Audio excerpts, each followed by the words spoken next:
always communicate in English.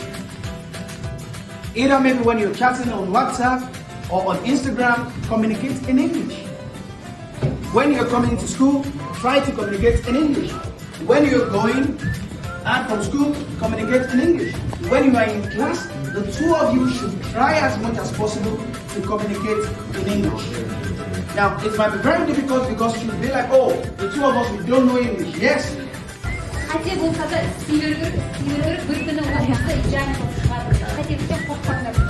And two things, I will say this on how to improve your speaking.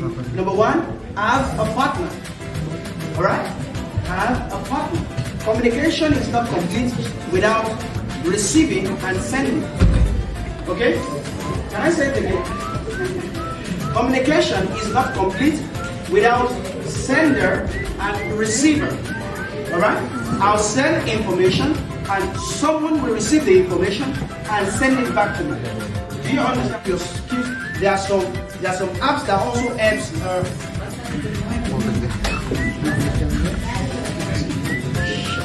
there are some apps that also help in essay. I just remember when I was about to mention essay, I remember a student asked me to help with essay. I just put it up.